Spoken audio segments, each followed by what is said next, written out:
Bien, nous allons, chers amis, continuer quelque peu ce que nous avions dit tout à l'heure. Et nous allons reprendre donc à la fin de la page 8 de mon livre,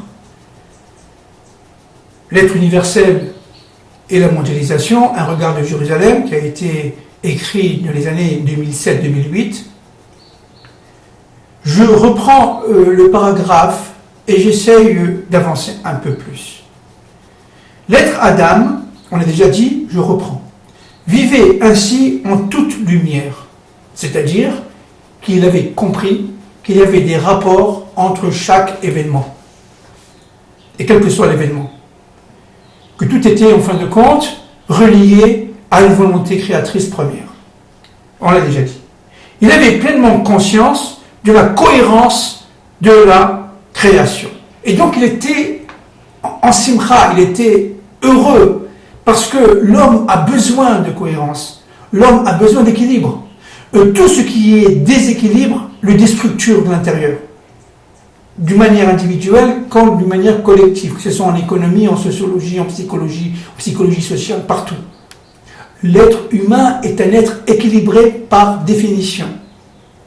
C'est-à-dire un être qui a en fait un équilibre, et cet équilibre, on le verra tout à l'heure, découle de sa compréhension des valeurs morales. De sa compréhension des valeurs morales. Je reviens.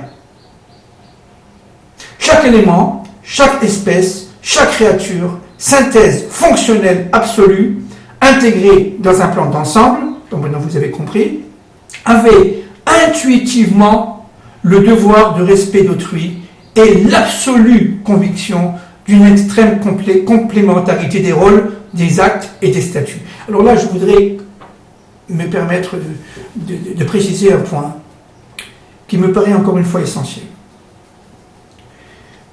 On parle ici intuitivement.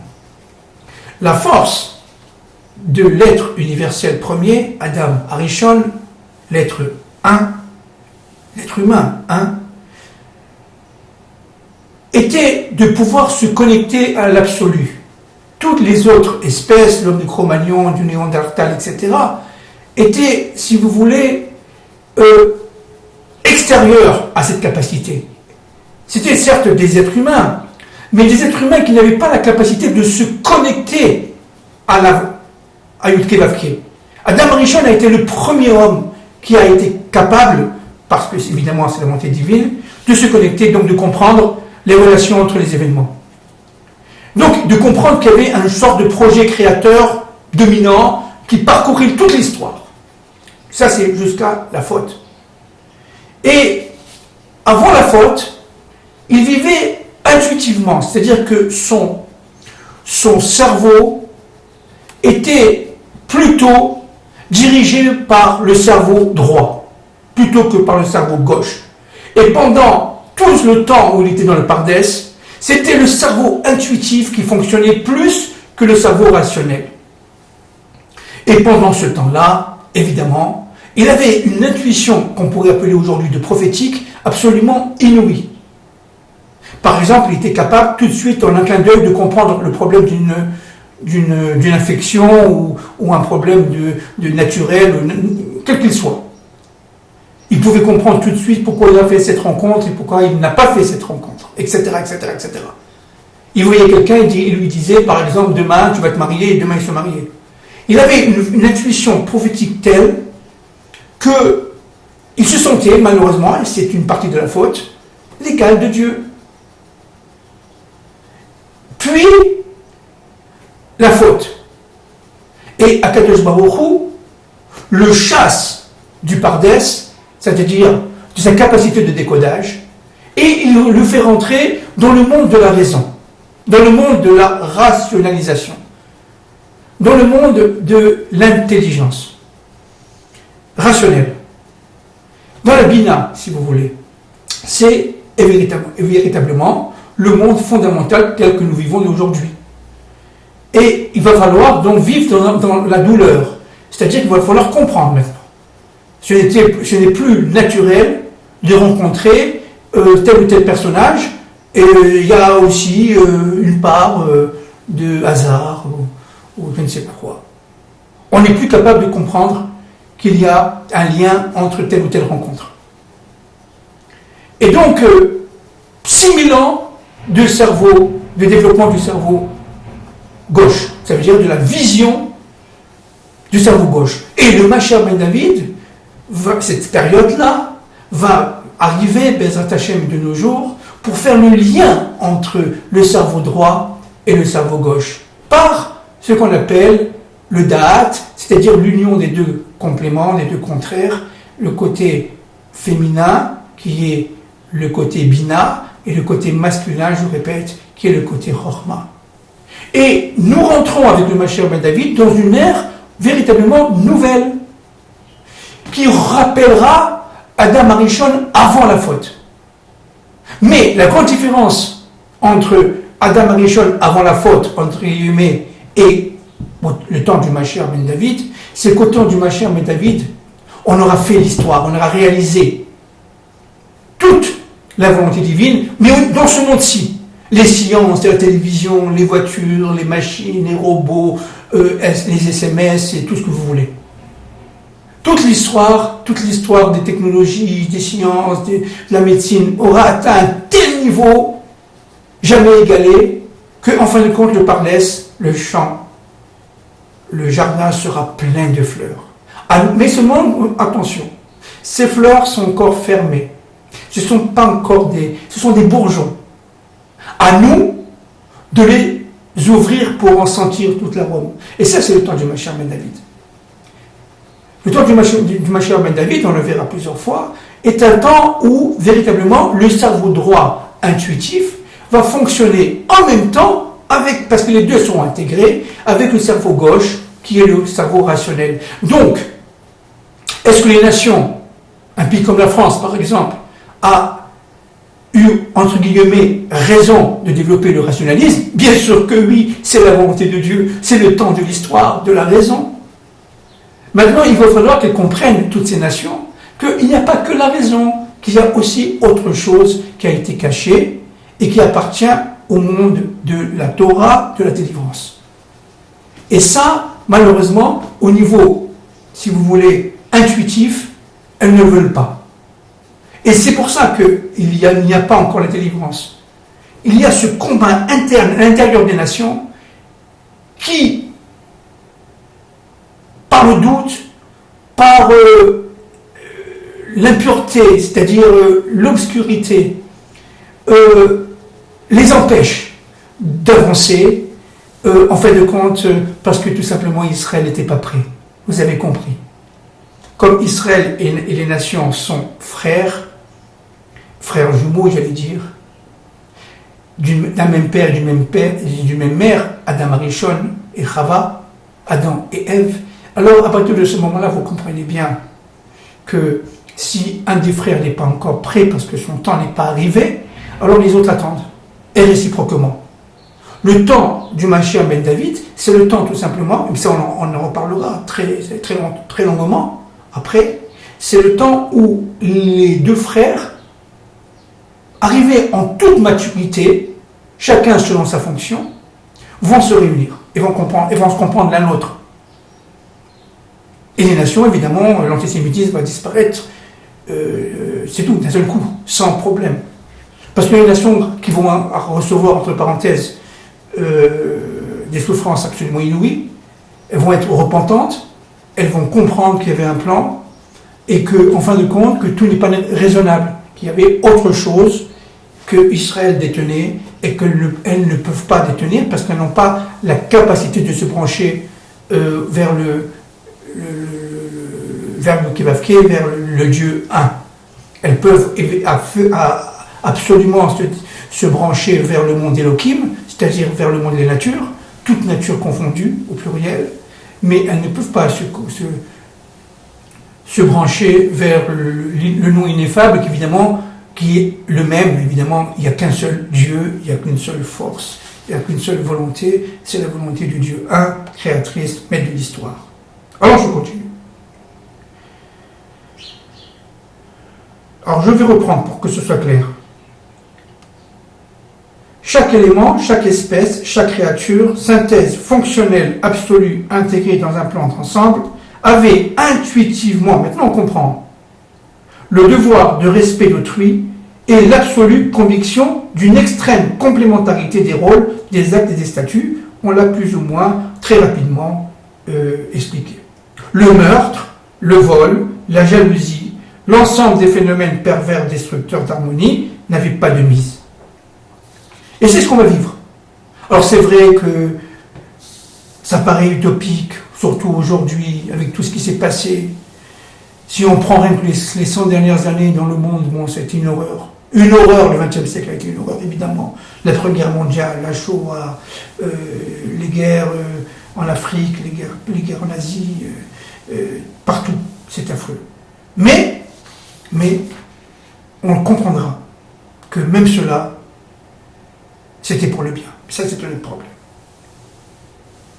En pleine lumière, donc, nous sommes arrivés à la page 9, en pleine lumière, donc, chacun avait en lui-même une autre perception de la moralité. Alors, juste deux mots là, par rapport à la moralité. L'être humain est un être social, on l'a déjà dit plusieurs fois. Il ne peut se développer que dans un espace de moralité absolue. La moralité, ce sont d'abord avant tout des règles de conduite qui, disent les Chachamim, nos maîtres, à nous, juifs, c'est que cette moralité a été créée, c'est ce qu'on appelle le Derer Eretz, a été créée avant la Torah. Avant la Torah, Dieu a créé la moralité. C'est-à-dire qu'une Torah qui n'est pas fondée sur la moralité, c'est-à-dire le respect d'autrui, le sentiment de complémentarité, l'interdiction de vol, de meurtre, etc., etc., etc. Tout ce qui fait qu'un homme devient mauvais. L'immoralité, c'est le mal. La moralité, c'est l'équilibre, le bien. L'immoralité, c'est la destruction. Il nous est interdit de tuer. Il nous est interdit. Le terrorisme est un barbare. Il nous est interdit de tuer. Même le lion qui n'a pas faim ne tue pas. Même la bête, même l'animal, la plus féroce soit-il, si elle n'a pas faim, elle ne s'attaque à personne. Alors pensez l'être humain, qui est doué normalement d'une moralité, ça veut dire de règles de conduite, qui sont des règles de conduite absolues, essentielles, qui ont été, si vous voulez, créées par le Seigneur, par le Créateur, le Dieu un, avant la Torah. Alors, il ne peut pas y avoir de débat à la limite, de pensée s'il n'y a pas de moralité. Un grand penseur philosophe, un philosophe qui, une fois qu'il a fait ses discours de philosophie dans l'absolu, dans le beau, dans l'intelligence, dans la merveille même de la pensée, après il va faire des choses pas belles, eh bien, n'amène rien à l'humanité. C'est une illusion. Il n'amène absolument rien. Il ne faut pas l'écouter. Quelqu'un qui n'a pas, un homme politique, qui n'a pas la conviction de la plus haute moralité, et malheureusement ils sont très rares aujourd'hui, eh bien, n'est pas un homme politique. C'est un arriviste, c'est un dominant, un dominateur, un dictateur, mais c'est pas, homme ou femme évidemment, ce n'est pas un homme politique. Un chef d'entreprise qui n'est pas humain, qui n'aime pas ses ouvriers comme il aimerait ses propres enfants, et qui pleurerait, qui ne pourrait pas vivre s'il a le sentiment de les sous-payer, eh bien, n'est pas un chef d'entreprise. Le monde des affaires est malheureusement gangréné par la surpuissance et par l'amour du profit à court terme, surtout aujourd'hui. Et ça, c'est un malheur. Et ça, c'est un malheur pour l'humanité. L'union des valeurs morales est fondamentale. Chacun d'entre nous, hommes, femmes, quelle que soit le peuple, a en lui les valeurs morales essentielles. C'est pas la peine de les apprendre, elles sont en nous, elles sont imprégnées en nous. Dieu les a mis dans notre neshama, dans notre âme. Donc il n'y a pas d'explication. On ne tue pas, point, c'est tout. On ne vole pas, point, c'est tout. On ne ment pas, point, c'est tout, etc., etc. Et si on le fait, alors c'est qu'on est en destruction. Soi-même, on a soi-même une très forte déstabilisation. Et les nations qui ferment les yeux dans cette aventure de l'immoralité sont des nations qui n'ont pas d'avenir.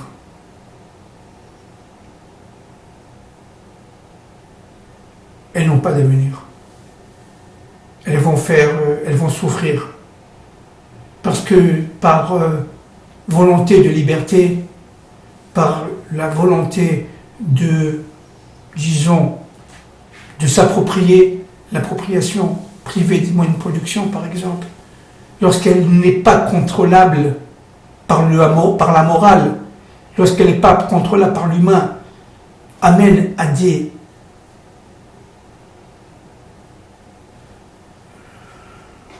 catastrophes, tout simplement. Et il faut la voie moyenne, c'est-à-dire la voie de Yaakov, comme on a dit. Oui à la propriété privée des moyens de production, non à l'exploitation de l'homme par l'homme, si vous voulez. Non à l'exploitation de l'homme par l'homme. Je continue. En pleine lumière, donc, je suis toujours à la page 9, chacun avait en lui-même une autre perception de la moralité. Et la moralité collective, l'union des valeurs morales collectives est absolument fondamentale pour que l'humanité redevienne universelle avant la faute. L'être 1 vivait en harmonie avec la nature, dans un ensemble de systèmes où régnait l'unité des valeurs. Je répète, l'unité des valeurs, on l'a déjà dit 50 fois, ce n'est pas le 1 en tant qu'unique, c'est le 1 en tant que multiple. C'est clair. L'unicité n'est pas l'unique. Nous sommes uniques parce que nous sommes unicité, mais on constitue l'union, on devient un membre d'une collectivité, on va adhérer à cette collectivité, on va s'identifier, on ne forme plus qu'un avec le multiple, avec cette collectivité, et ainsi de suite, jusqu'à la création de l'humanité universelle, universalisée si vous voulez. Et là, avec la création, avec la révélation, du Dieu un, qui est en elle. Alors je continue. La faute originelle aurait donc été d'éloigner le divin de la perception humaine et d'établir en conséquence une logique historique de plus en plus sensorielle, voire cartésienne, où l'homme bisexué entendait vivre seul son aventure. Alors je voudrais finir cette intervention en précisant quelque chose, un point essentiel. Je l'ai un peu effleuré l'autre fois. Plus l'homme est, si vous voulez, coupé de son créateur, et plus il se sent libre. Et cette liberté, elle est sans limite, jusqu'à la désunion des valeurs morales, jusqu'à arriver à des mécanismes qui sont des mécanismes insupportables pour l'être normal. Et malheureusement, nous vivons aujourd'hui dans un monde où ce qui est bon est en fait perçu comme mauvais, et ce qui est mauvais est perçu comme bon pour la majorité. Et ça, c'est très inquiétant. C'est très inquiétant. Il faut remettre les valeurs morales dans la collectivité et, j'allais dire, limiter la liberté, Parce qu'une liberté non contrôlée et non contrôlable devient destructrice. C'est clair.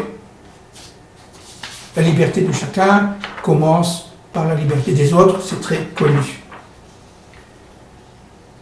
L'événementiel prédominait sur les grands mouvements de l'histoire. Là, je vais m'arrêter ici parce que c'est un peu long à expliquer. Et la prochaine fois, si Dieu veut, Bezrat Hashem, chers étudiants et étudiantes, nous essayerons d'approfondir un peu ce qu'est un grand mouvement de l'histoire. En gros, en quelques minutes, évidemment. Je vous salue.